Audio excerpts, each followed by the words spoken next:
Library کا استعمال بھی کر سکتے ہیں۔ سرگرمی ہے اس کی برجستہ تقریری مقابلے کا انعقاد کر سکتے ہیں۔ کوئی کہانی یا نظم دی جائے جس کو طلباء بغور مطالعے کے بعد اپنی سمجھ سے عنوان دیں۔ حالات حاضرہ کے عنوانات جیسے کووڈ-19 کمپیوٹر وغیرہ کا انتخاب بہتر رہے گا۔ کسی اہم شخصیت کی تصویر دکھا کر مختصر مضمون رقم کرنے کے لیے کہے، مثلا مہاتما گاندھی جی، مولانا ابوالکلام آزاد وغیرہ۔ ناظرین دیکھیے طلباء میں یہ صلاحیت اجاگر ہوں گی۔ صلاحیتوں کا جدول ہے، اس میں بھی جو ہے علاقہ اور مواقع ہے۔ علاقہ یعنی سماعت، گویائی، پڑھنا، تحریر، تخلیقیت۔ سماعت میں ہے کہانیاں اور نظمیں سن کر سمجھنے کی صلاحیت پیدا ہوگی اور ان میں موجود فکر کو سمجھ سکیں گے۔ گویائی دیے گئے عنوانات کا اپنے الفاظ میں اظہار کرنے کی صلاحیت پیدا ہوگی۔ پڑھنا دیے گئے عنوانات کو سمجھنے کے لیے مختلف وسائل جیسے اخبارات، لائبریری کی کتابیں وغیرہ پڑھنے کی صلاحیت پیدا ہوگی۔ تحریر یعنی دیے گئے عنوانات پر اپنے الفاظ میں مضامین تحریر کر سکیں گے۔ تخلیقیت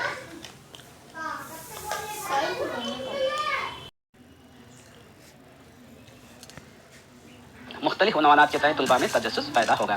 اس ٹیم کا راہ عمل یہ ہے کہ توضیح طلب عنوانات کی جانب اشارہ کرنا تاکہ طلباء صحیح طور پر سمجھ سکیں۔ نامانوس چیز کو وضاحت کے لیے مانوس چیز سے تشبیہ دی جائے تو طلباء میں سوچنے اور سمجھنے کی صلاحیت کو فروغ ملے گا۔ مدرسے کی لائبریری سے واقفیت پیدا ہوگی۔ چونکہ عنوانات زبانی یا تحریری کے علاوہ تصویر اور ماڈلز پر مبنی ہوں گے، طلباء میں تجسس اور دلچسپی پیدا ہوگی۔ ایک مثال لیتے ہیں، جماعت ششم کی ایک نظم پڑھا ہے، آؤ سناؤں ایک کہانی، میرا قصہ میری زبانی، میں ایرانی نہ تو رانی، میں عربی نہ ہندوستانی، خیر مجھے جو کرنا چاہیے ہوگی اس کی یہ نادانی۔ پوری نظم پڑھانے کے بعد استاد طلباء سے اس نظم کا عنوان دریافت کرے، بعد میں اس نظم کی تشریح اپنے الفاظ میں لکھنے کے لیے کہے۔ مثال نمبر 2 ہے، دیکھیے، مہاتما گاندھی کی تصویر دکھا کر اس کے متعلق طلباء کو مضمون تحریر کرنے کے لیے کہیں۔ چند سوالات جیسے آپ ان کے بارے میں کیا جانتے ہیں، آپ کی پیدائش کب اور کہاں ہوئی، جدوجہد آزادی میں آپ کا رول کیا تھا وغیرہ کی مدد سے عنوانات یہاں پر تصویر کا مزید خلاصہ کیا جا سکتا ہے۔ ناظرین دیکھیے، اس کا محاصیل کیا ہے، طلباء میں غور فکر کی صلاحیت پیدا ہوگی، یکسوئی سے کام کرنے کی صلاحیت پیدا ہوگی، نئے نئے عنوانات کے تحت معلومات حاصل ہوگی۔ اور اس کا تجزیہ کیا ہے، دیکھیے آخر میں طلباء میں مختلف عنوانات کے تحت غور و فکر کی صلاحیت پیدا ہوئی، طلباء میں تجسس اور کسوٹی سے کام کرنے کی صلاحیت پیدا ہوئی، طلباء کی معلومات میں اضافہ ہوا۔ آئیے ناظرین اور اساتذہ کرام مختلف اور ایک تھیم دیکھیں گے، مختلف آموزشی محاصیل کے لیے سرگرمیوں میں جو ہے اور ایک تھیم ہے اشعار کی تشریح کرنا، کہانیوں کو ڈراموں کی شکل میں پیش کرنا۔ اس میں بھی سب سے پہلے سرپرست کا کردار ہے۔ سرپرستوں کو چاہیے کہ طلباء کے سامنے معیاری اور بہترین اشعار پڑھ کر تشریح کریں تاکہ بچوں میں بھی اشعار کی تشریح کرنے کا شوق اور جستجو پیدا ہو۔ طلباء جب اسکول میں کسی ڈرامے کا کردار ادا کر رہے ہوں تو سرپرستوں کو چاہیے کہ کردار چاہے منفی ہو یا مثبت، طلباء کی حوصلہ افزائی کریں۔ استاد کا کردار ہے اس میں، معلم کو چاہیے کہ جب کسی نظم کے اشعار کی تشریح کر رہے ہوں تو زبان آسان اور الفاظ کا استعمال معیاری ہو، آسان شستہ اور الفاظ کا استعمال معیاری ہو۔ اس نظم میں موجود کردار کو طلباء اچھی طرح سے جانیں، نظم کا مرکزی خیال سمجھائیں تاکہ اشعار کی تشریح میں آسانی ہو۔ معلم اشعار کی تشریح کرنے سے پہلے طلباء کو بتائیں کہ یہ نظم شاعری کے کس صنف سے تعلق رکھتی ہے، جیسے نظم ہے یا غزل ہے، یا رباعی ہے یا خطا ہے، یا حمد ہے یا نعت وغیرہ۔ طلباء کو حمد اور نعت کے معنی ابتدائی جماعتوں سے ہی معلوم ہوتے ہیں، مگر غزل اور رباعی ہفتم اور ہشتم جماعت سے متعارف کرائے۔ معلم کو چاہیے کہ غزل اور رباعی کے معنی و مفہوم صحیح طریقے سے سمجھائیں۔ اشعار کی تشریح کرتے وقت قواعد اور رموز و اوقاف کا خاص خیال رکھنے کی تاکید کرے۔ معلم کو چاہیے کہ جب نصابی کتاب سے کوئی کہانی پڑھے تو اس بات کا خاص خیال رکھیں کہ بلند خوانی کے وقت معلم کا انداز بیان ایسا ہو کہ طلباء کو اس کہانی کا مرکزی خیال سمجھ آئے۔ معلم بند خوانی کرتے وقت آواز کے اتار چڑھاؤ، لب و لہجہ پر خاص توجہ دے۔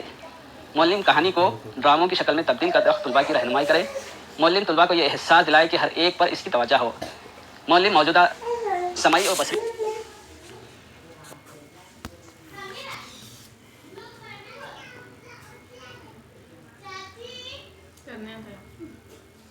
آلات کی مدد سے کہانی کو ڈرامے کی شکل دے سکتا ہے۔ اس کی ایک سرگرمی ہے، اس طرح کرائی جا سکتی ہے، طلباء کو 2 یا 4 کے گروپ میں تقسیم کر کے نظم کے اشعار کو ان گروپ میں بانٹ کر اشعار کی تشریح کرنے کے لیے کی جا سکتی ہے۔ نصابی کتاب میں موجود نظموں، غزلوں اور رباعیوں کے اشعار کی تشریح جو مشق دیے گئے ہیں کروا سکتے ہیں۔ 2 گروپ بنا کر اشعار کی تشریح بہت آسانی سے کی جا سکتی ہے۔ نظم کا پہلا شعر ایک گروپ کہے گا، دوسرا گروپ اس کی تشریح کرے گا، پھر دوسرا گروپ ایک شعر پڑھے گا اور پہلے گروپ والے اس کی تشریح کریں گے۔ کسی تصویر کو دکھا کر اس پر شعر پڑھنا اور اس شعر کی تشریح کرنا، مثلا ہندوستان کی تصویر دکھائیے اور اس پر شعر پڑھ کر تشریح کرنے کو کہنا۔ بچے کی دعا مانگتی ہے تصویر وغیرہ۔ طلباء کو کہانی کو ڈراموں میں تبدیل کرتے وقت کہانی کے کردار کو معلموں کو لکھنے کے لیے، نظم کو لکھنے کے لیے 2 کے گروپ بنا کر بھی لکھنے کے لیے کہا جا سکتا ہے، جیسے کہ جماعت ہفتم کی کہانی اعتبار اور فہم و فراست کا بادشاہ وغیرہ۔ ڈراموں کی شکل میں پیش کرتے وقت معیاری اور مفید ڈراموں کی مدد بھی لی جا سکتی ہے۔ اساتذہ یہاں پہ دیکھیے بچوں میں صلاحیتوں کا جدول ہے، یہ صلاحیتیں جو ہے بچوں میں اس تھیم کے تحت ابھریں گی۔ علاقہ اور اس کے مواقع ہیں، اس میں بھی 5 صلاحیتیں ہیں، یعنی سماعت، گویائی، پڑھنا، تحریر، تخلیقیت۔ سماعت میں ہے اشعار کی تشریح ہو یا ڈرامے کے مکالمے، زبان عام فہم شستہ اور الفاظ کا استعمال معیاری ہوتا ہو تاکہ سننے والے بغور سنیں اور دلچسپی پیدا ہو۔ گویائی اشعار اور کہانی ایسے ہوں کہ تشریح کرنے والے سننے کے بعد غور و فکر کر کے ان میں اس شعر کا مطلب بولنے کی صلاحیت پیدا ہو۔ اشعار صاف ستھرے اور آسان ہوں تاکہ تشریح آسانی سے کر سکیں۔ پڑھنا، اشعار کو خوب نصابی اور غیر نصابی کتابوں رسالوں سے پڑھنا، کہانیوں کو سلیس اور بہترین طریقے سے پڑھنا، پڑھتے وقت آواز کا اتار چڑھاؤ، قواعد کا استعمال، رموز و اوقاف کی صحیح سب بندی کی جائے۔ تحریر، اشعار کی تصویر معیاری انداز میں کریں، الفاظ کا انتخاب معیاری اور صاف ستھرا ہو، ڈرامے کے مکالمے کرداروں کے حساب سے ہوں، تخلیقیت، طلباء میں تحقیقی صلاحیت پیدا ہو۔ ناظرین آئیے راہ عمل دیکھتے ہیں۔ اشعار کی تشریح اور کہانی کو ڈرامے کی شکل میں تبدیل کرنے کے لیے الفاظ کا استعمال شستہ، صاف اور بہترین انداز میں کرایا جائے گا۔ نصابی اور غیر نصابی اشعار جو مختلف صنف سے تعلق رکھتے ہوں معیاری منتخب کیے جائیں۔ شعراء کے متعلق جانکاری دیں اور نظم کے مرکزی خیال کو بہترین انداز میں پیش کریں تاکہ طلباء کو تشریح کرتے وقت آسانی ہو۔ مثال کے طور پر جماعت ششم کی نظم ہندوستان کی بلند ہوا میں موجود بہترین انداز میں کرے اور ترنم کے ساتھ پیش کرے۔ نظم کا نام ہے ہندوستان۔ یہ ہندوستان رشک کے خلدے بری، اگلتی ہے سونا وطن کی زمین، کہیں کوئلے اور لوہے کی کان، کہیں سرخ پتھر کی اونچی چٹان، کہیں سنگ مرمر کی شفاف سل، پھسلتا ہے جس کی صفائی پہ دل۔ اسی طرح مولم پوری نظم ترنم سے پڑھے، تخت سیاہ پر چند مشکل الفاظ لکھے اور طلباء کو اس کے معنی تلاش کرنے کے لیے کہیں۔ تمام طلباء معنوں کو ان کے بیاضوں میں لکھنے کے بعد مولم طلباء کے 2 گروپ بنائے۔ پہلا گروپ نظم کے پہلے شعر کو ترنم سے پڑھے گا، جیسے یہ ہندوستان رشک کی گلد بری، اگلتی ہے سونا وطن کی زمین۔ دوسرا گروپ اس شعر کی تشریح کرے گا، جیسے ہمارا ملک ہندوستان منت کے سب سے اونچے مقام میں سے ایک ہے اور ہمارے وطن کی مٹی سونا اگلتی ہے۔ اس کے بعد دوسرے گروپ والے دوسرا شعر پڑھیں گے اور پہلے گروپ والے اس شعر کی تشریح کریں گے۔ مثال نمبر 2 ہے، دیکھیے مولم تصویر کی مدد سے اشعار کی تشریح کر سکتے ہیں۔ مثلاً یہاں پہ ایک تصویر ہے مکہ شریف کی، اس پر جو ہے دیکھیں گے مولم طلباء سے سوالات کریں، جیسے اس تصویر کو پہچانیے، یہ تصویر سے کیا ظاہر ہوتا ہے، کعبۃ اللہ کیا ہے، اللہ کی تاریخ میں کون سی نظم پڑھتے ہیں، ہم کی کوئی 2 اشعار سنائیے وغیرہ۔ ایک بچے کو شعر پڑھنے کے بعد مولم دوسرے بچے کو اس شعر کی تشریح کرنے کے لیے کہیں۔ اسی طرح دوسری تصاویر دکھا کر بھی اشعار کی تشریح کر سکتے ہیں۔ اس تھیم کا محاصل دیکھیے، طلباء اشعار کو سمجھ کر اپنے الفاظ میں تشریح کرنا سیکھیں گے۔ تصاویر دیکھ کر برجستہ شعر کہنے کی صلاحیت پیدا ہوگی اور اس شعر کی تشریح بھی کر سکیں گے۔ کہانیوں کے مختلف کرداروں جو منفی اور مثبت ہوں ان کے بارے میں جانیں گے اور ان کے مکالموں کو لکھنے کی کوشش کریں گے۔ طلباء میں بہترین زبان دانی، مناسب الفاظ کا انتخاب، رموز و اوقاف کی سمجھ، آواز کی اتار چڑھاؤ جیسی صلاحیتوں کو فروغ ملے گا۔ ناظرین آخر میں تجزیہ دیکھیں گے۔ طلباء کے ذریعے تحریر شدہ اشعار کی تشریح کا مولم تجزیہ کر کے ان کی تصحیح کریں گے۔ کہانی کو ڈراموں کی شکل میں لکھنے کے بعد مولم طلباء کے ذریعے حاصل کردہ مکالموں کو پڑھ کر تحریر کریں گے۔ مولم طلباء کی حوصلہ افزائی کریں گے۔ شکریہ، جزاک اللہ خیر۔